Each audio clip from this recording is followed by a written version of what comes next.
Melbourne cricket ground अंतर्राष्ट्रीय cricket इतिहास का सबसे पुराना और ऐतिहासिक मैदान है। इस मैदान पर पिछले 147 सालों से लगातार अंतर्राष्ट्रीय क्रिकेट खेली जा रही है। 1937 एशेज सीरीज में इस मैदान पर खेले गए एक टेस्ट मैच को देखने के लिए 3,50,534 लोग आए थे। अभी तक इस मैदान पर 5 डे टेस्ट मैच देखने के लिए आए हुए लोगों का आंकड़ा सबसे बड़ा था, मगर ये रिकॉर्ड 2024-25 बॉर्डर गावस्कर ट्रॉफी के चौथे मैच में कुल 3,73,691 लोगों ने इस मैच को स्टेडियम में बैठ करके देखा है। तो इस तरह के हजारों आंकड़े, फैक्ट्स और अलग अलग बातें हैं, जिससे यह साबित होता है कि मॉडर्न डे क्रिकेट में ऑस्ट्रेलिया वर्सेस इंडिया से बड़ी और बेहतरीन राइवलरी नहीं है। आज के समय में जहां लोग टेस्ट क्रिकेट के खत्म होने के कयास लगा रहे हैं, उस समय अगर लाखों लोग अपने घर से निकलकर मैदान पर 5 दिन लगातार एक मैच देखने के लिए आ रहे हैं, पूरे दिन बैठे रहते हैं, तो फिर यह साबित हो जाता है कि ऑस्ट्रेलिया वर्सेस इंडिया अंतर्राष्ट्रीय क्रिकेट में सबसे बड़े ब्रांड है और इन दोनों टीमों से बढ़िया क्राउड पुलर कोई दूसरी टीम्स नहीं है। अब सवाल ये उठता है कि ये सब कुछ शुरू कैसे हुआ था? क्यों अंतर्राष्ट्रीय क्रिकेट समझने वाले लोग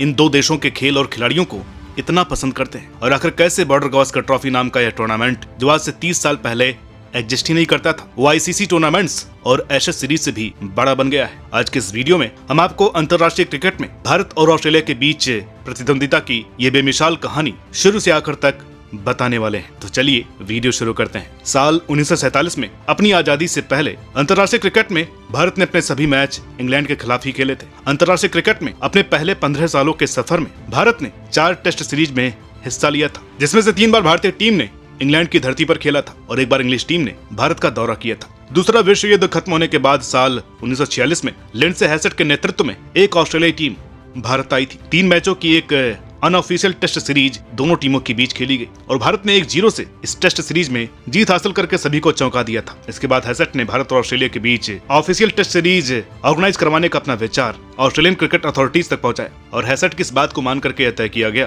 कि साल 1947 में ऑस्ट्रेलिया भारतीय क्रिकेट टीम को होस्ट करेगी और दोनों टीमों के बीच 5 मैचों की टेस्ट सीरीज खेली जाएगी। तत्कालीन बीसीसीआई प्रेसिडेंट एंथोनी डिमोलो ने साल 1947 की शुरुआत में ही अविभाजित भारत से ऑस्ट्रेलिया जाने वाले सभी खिलाड़ियों को चुन लिया था, जिसके बाद 15 अगस्त साल 1947 में भारत को आजादी मिली और साथ में देश के लाखों लोगों को पार्टीशन के बुरे दौर से भी गुजरना पड़ा। कुछ ऐसी घटनाएं भी हुई जिसके बाद ऐसा महसूस हुआ कि जैसे भारतीय टीम ऑस्ट्रेलिया का दौरा 1947 में नहीं कर पाएगी। बहुत उठापटक के बाद एक ऐसे समय में भारत की क्रिकेट टीम ऑस्ट्रेलिया के लिए रवाना हुई जब देश भर में दंगे भड़के हुए थे और चारों तरफ नरसंहार चल रहा था। लाला अमरनाथ के नेतृत्व में विजय हजारे, हिमू अधिकारी, आमिर इलाही, वेनु मांकड़, गुल मोहम्मद और चंदू सरवते जैसे खिलाड़ियों वाली आजाद भारत की पहली भारतीय टीम ने 8 अक्टूबर के दिन अपने देश से रवाना हुई। भारत और ऑस्ट्रेलियाई टीम के बीच 28 नवंबर से 5 मैचों की सीरीज शुरू हुई, जिनमें से 4 मैचों में ऑस्ट्रेलियाई टीम ने जीत हासिल की और 1 मैच ड्रॉ पर खत्म हुआ था। डॉन ब्रैडमैन ने सीरीज में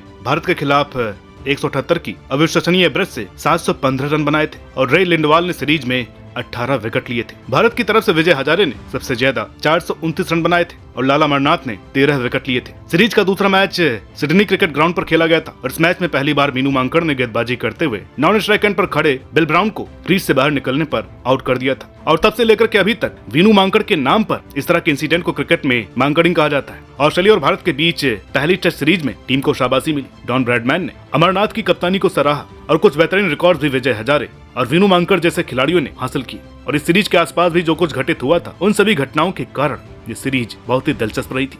अगर आप लोगों ने कहा तो इसे एक पूरी कहानी को लेकर के हम एक अलग वीडियो जरूर बनाएंगे। 1947-48 सीरीज के बाद 1956-57 में इयान जॉनसन की कप्तानी में ऑस्ट्रेलिया की एक टीम ने भारत का दौरा किया था। भारत की कप्तानी इस बार पॉलीमर गिर के हाथों में थी और उनके पास विजय मांजरेकर, विनू मांकड़, गुलाम अहमद और सुभाष गुप्ते जैसे कुछ बेहतरीन खिलाड़ी इस टीम में मौजूद थे। 3 मैचों की इस टेस्ट सीरीज में नील हार्वे ने सबसे ज्यादा 253 रन बनाए थे और रिची बेनोड ने सबसे ज्यादा 23 विकेट हासिल किए थे। भारत की तरफ से विजय मांजरेकर 197 रनों के साथ टॉप स्कोरर रहे थे और गुलाम अहमद 12 विकेट लेकर सबसे सफल गेंदबाज साबित हुए थे। भारतीय टीम का प्रदर्शन इस बार पहले के मुकाबले काफी अच्छा रहा था, मगर नतीजा इस बार भी भारत के पक्ष में नहीं रहा और ऑस्ट्रेलिया टेस्ट सीरीज में 2-0 से जीत हासिल करने में सफल रही थी। ऑस्ट्रेलिया ने अंतर्राष्ट्रीय क्रिकेट में अपने 80 सालों का सफर पूरा कर लिया था और 50 के दशक के आखिर तक पहुंचते पहुंचते कंगारू टीम विश्व क्रिकेट में सबसे ज्यादा मजबूत और बेहतरीन टीम बन गई थी। साल 1959 में रिची बेनोड की कप्तानी में जब ऑस्ट्रेलिया ने भारत का दौरा किया, तब ऑस्ट्रेलिया अपने पिछले 16 मैचों से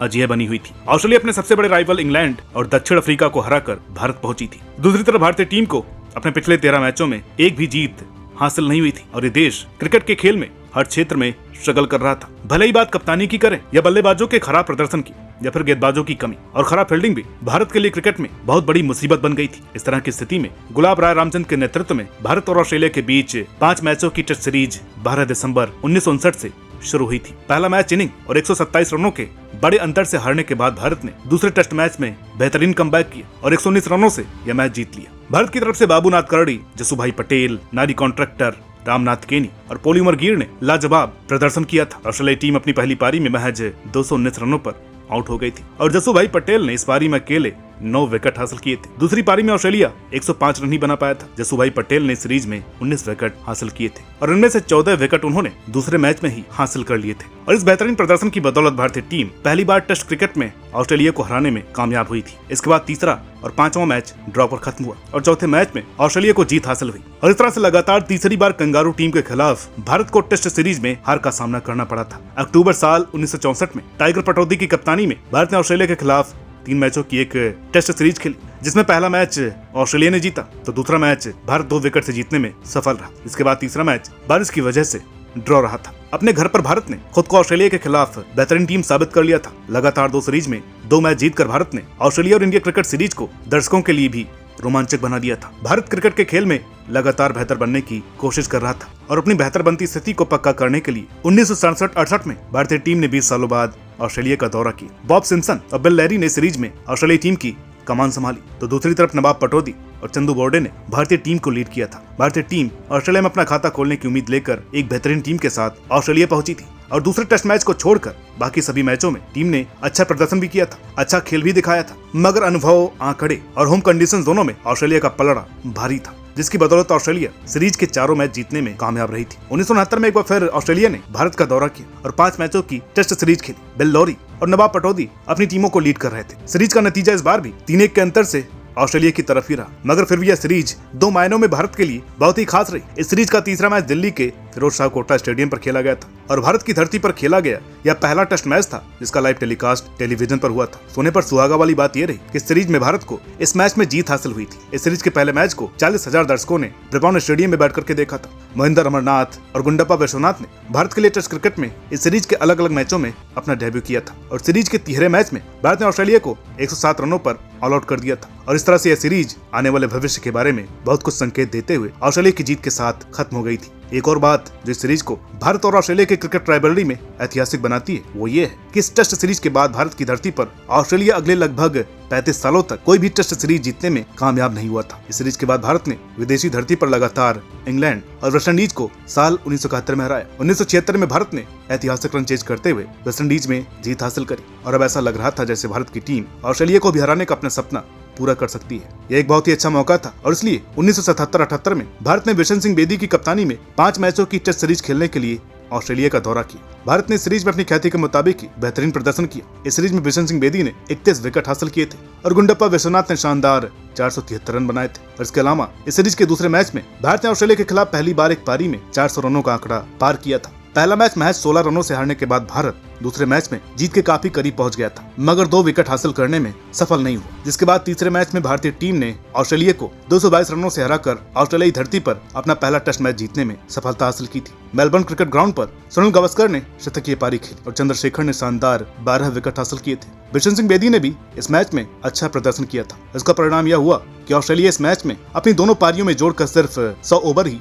बल्लेबाजी कर पाई और आखिरकार भारत यह मैच जीत गया था। भारत ने सीरीज के चौथे मैच में 1 इनिंग के अंतर से जीत दर्ज की थी और लगातार 2 मैच हारने का असर 5वें मैच में ऑस्ट्रेलिया के गेम प्लान में साफ नजर आया, जब उन्होंने अचानक आखिरी मैच में 4 नए खिलाड़ियों को टीम में शामिल किया था। हालांकि यह मैच भारतीय टीम 47 रनों से हार गई थी, मगर इस सीरीज में भारत ने ऑस्ट्रेलिया को बड़े अंतर से हराया था और भारत की हार का अंतर छोटा रहा था, जिससे इतना तो तय हो गया था कि भारत के खिलाड़ियों ने ऑस्ट्रेलिया में लड़ने और लड़कर जीतने का हुनर सीख लिया है। 1979-80 में ऑस्ट्रेलिया ने 6 मैचों की टेस्ट सीरीज के लिए भारत का दौरा किया था। पहली बार दोनों देशों के बीच एक साथ 5 से ज्यादा मैच होने वाले थे और इस बार भारतीय टीम की कप्तानी सुनील गावस्कर कर रहे थे। कपिल देव पहली बार ऑस्ट्रेलिया के खिलाफ टेस्ट मैच खेलने वाले थे और दिलीप जोशी ने सीरीज से अपना टेस्ट करियर शुरू किया था। पहले 2 मैच ड्रॉ होने के बाद तीसरे मैच में भारत ने 271 रन बनाए और दूसरी पारी में चेतन चौहान के 84 रनों की मदद से 311 रन बनाए थे। दूसरी तरफ ऑस्ट्रेलिया ने बढ़िया प्रदर्शन किया, मगर आखिरी पारी में महज 125 रनों पर ऑल आउट हो गए, जिसकी बदौलत भारतीय मैच 153 रनों से जीत गया था। सीरीज के चौथे मैच में भारत ने टॉस जीतकर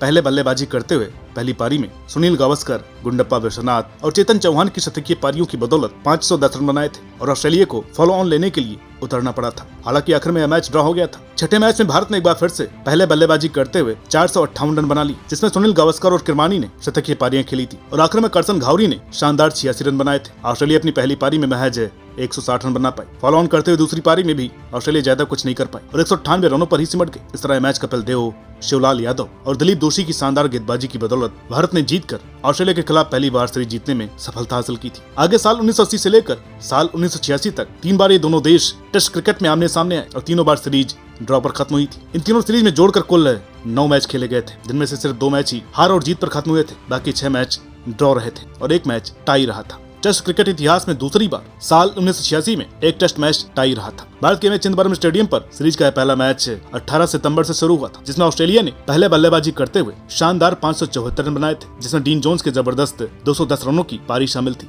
जवाब में कपिल देव की शतकीय पारी के चलते भारत 397 रन बना पाई थी। ऑस्ट्रेलिया ने 170 रनों के ज्यादा बड़ी लीड के साथ अपनी दूसरी पारी को शुरू किया, तो भारत को मैच जीतने के लिए 348 रन बनाने थे और ऑस्ट्रेलिया को 10 विकेट की जरूरत थी। मैच के आखिरी पलों में ग्रेग मैथ्यूज की गेंद पर भारत के आखिरी बल्लेबाज मनिंदर सिंह जब LBW आउट हुए तो भारत का स्कोर 347 रन तक पहुंच गया था और इस तरह से मैच टाई रहा और दोनों देशों के साझा क्रिकेट इतिहास का सबसे रोमांचक पल के तौर पर वो मैच हमेशा के लिए अमर हो गया। इस मैच में कपिल देव और डीन जोन्स दोनों को मैन ऑफ द मैच चुना गया था और इतने बेहतरीन रोमांचक मैच से शुरू होने वाले इस सीरीज के सभी मैच बेनतीजा ही रहे थे। Intensity, drama, magic, performance, classic catch such, ये सब कुछ अभी तक ऑस्ट्रेलिया और भारत के बीच टेस्ट मैचों में दुनियाई क्रिकेट ने देख लिया था। सुनील गावस्कर ने सबसे पहले 10,000 टेस्ट रन पूरे किए तो लन बॉर्डर दूसरे ऐसे खिलाड़ी बन गए जो टेस्ट क्रिकेट में 10,000 रनों के आंकड़े तक पहुंच चुके थे। यानी कि खिलाड़ियों में काबिलियत शो करने का कंपटीशन भी साफ साफ नजर आने लगा था। स्टीव वॉ और सचिन तेंदुलकर जैसे बेहतरीन खिलाड़ियों ने डेब्यू कर लिया था और दूसरी तरफ शेन वॉर्न भी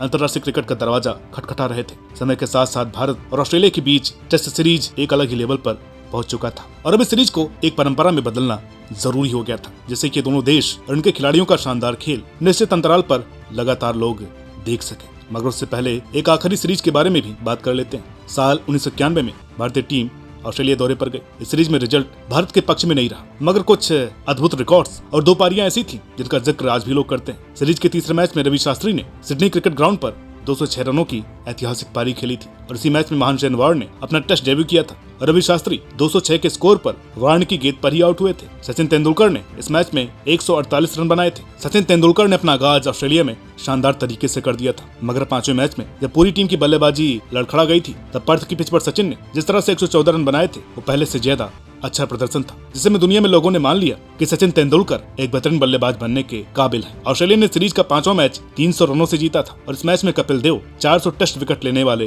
पहले गेंदबाज बन गए थे, जो भारत के क्रिकेट इतिहास में एक बहुत ही बड़ा पल था। इस तरह सीरीज भारत के लिए हार के बावजूद भी बहुत बेहतर रही थी। अगले 4 सालों में भारतीय क्रिकेट की दुनिया में खुद को एक बड़ा ब्रांड बना लिया था और ऑस्ट्रेलिया दुनिया की सबसे बेहतरीन क्रिकेट टीम बन गई थी। भारत के पास सबसे बड़ी ऑडियंस थी, बेहतरीन खिलाड़ी थी, भारतीय क्रिकेट का एडमिनिस्ट्रेशन सिस्टम भी बेहतर बन गया था और इन सभी चीजों को देखते हुए साल 1996 में इंडिया और ऑस्ट्रेलिया टेस्ट क्रिकेट सीरीज को एक नाम दे दिया गया और तब से लेकर के आज तक बॉर्डर गावस्कर ट्रॉफी नाम से यह परंपरा लगातार चली आ रही है और इस परंपरागत टेस्ट सीरीज ने मैच कुछ सालों में इतना बड़ा फैन बेस हासिल कर लिया है कि अंतर्राष्ट्रीय क्रिकेट में इसका सब्स्टिट्यूट ढूंढना बहुत ही मुश्किल है। बॉर्डर गावस्कर ट्रॉफी का पूरा इतिहास और कुछ कहानियों को लेकर हम एक और वीडियो लेकर के आएंगे। अगर इस वीडियो पर आपका रिस्पॉन्स अच्छा रहेगा तो ऑस्ट्रेलिया और भारत के क्रिकेट इतिहास की बहुत सी कहानियां और किस्सों को हम लगातार कुछ वीडियोज में लेकर के आएंगे। इसी वादे के साथ आज की ये वीडियो यहाँ पर समाप्त होती है। वीडियो को ज्यादा से ज्यादा लाइक कीजिए, शेयर कीजिए। इस तरह की वीडियोज आगे देखना चाहते हैं तो सब्सक्राइब करना ना भूलिए। मिलते हैं आपसे अगली वीडियो में, तब तक के लिए नमस्कार।